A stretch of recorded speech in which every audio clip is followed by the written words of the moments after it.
It's story time. So your boys at the Hornets game. That's right, the Hornets game. I know. You ain't got to say it.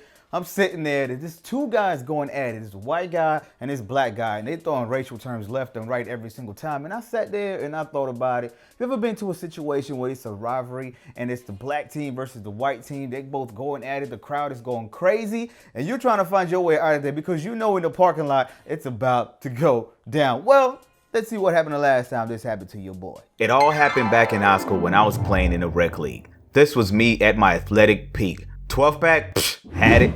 Vertically, oh God. Strength, come on, son. Speed, Usain Bolt, son.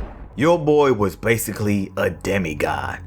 Our team was called the Rockets, which consisted of the best hoopers in our neighborhood. On the other hand, we had our arch rivals, the Bullets. Now, the Bullets were the complete opposite of us. They lived in upper class neighborhoods, had the best trainers, had the best coaches, had the best gear, and they just so happened to be of the Caucasian descent, which shouldn't be a big deal, but first let me explain why the Bullets were our arch rivals. You see, earlier during the season, we faced them in an exhibition match in which we lost. Not just a regular loss, we got blown out the building by 20. I'm not going to come up with excuses, but let's just say two of our starters didn't really play, so technically they didn't really beat us, but that's not the worst part.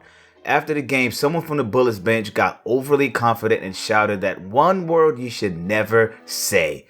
Nigga! We didn't know who did it, so it was only one thing we could do, which was to wait for the rematch, and then we could get it popping from there. So a few weeks went by and it was time for the playoffs, and it just so happens that both teams were set to meet in the second round, and everyone knew it. This wasn't going to be a regular game. Oh no, this was personal. We wanted to annihilate those boys. As we got on the court, you could feel the tension in the air. The crowd was separated, OJ style. Blacks on one side and whites on the other. The ref threw the ball. The game started. I got the ball. Threw it to our center, JC. He immediately loses the ball, gets into a wrestling match, gets the ball back. We call timeout. Next play, JC gets the ball back, hits the defender with a 360, goes up, smashed it right on the defender, turned to him and called him.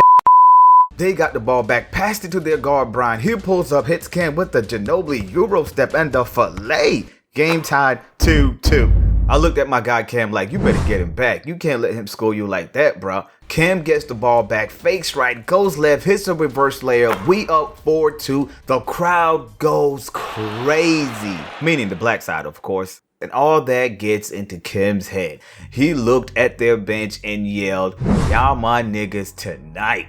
Cam just had to do it. He wanted revenge, and by any means necessary.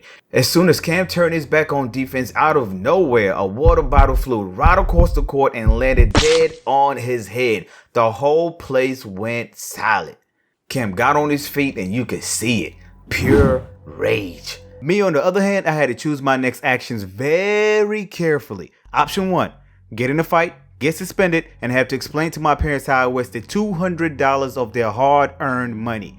Option 2, choose not to get involved and leave my parents to fight for themselves, thereby ending all my friendships and my reputation. So, I'm gonna have to take that beat down when I get home. Wakanda forever! It was like a Wakanda fighting scene in real life. I turned my head and noticed Cam taking on 3 guys by himself. I sprinted towards him. JC followed right behind me. Now both sides were even and going at it like dogs. Blows flying from every direction. Chairs being thrown from the crowd. It was all chaos. Thankfully, the whistle ran off. All the security rushed in, broke up the fight, and separated both teams. We all got back to the locker room, blooded noses, scratches, bruised, but all that didn't matter because our coach was furious. He only had one rule. Never put your hands on anybody, in which we broke it. Everyone got suspended from the league, as we should have. No matter who started a verbal altercation, we should have been mature enough to handle it without fighting. But we didn't, and we got punished. I learned an important lesson that day. Don't fight a battle if you don't gain anything by winning. It's not when someone calls you, it's what you answer to. But still, don't call me a nigga.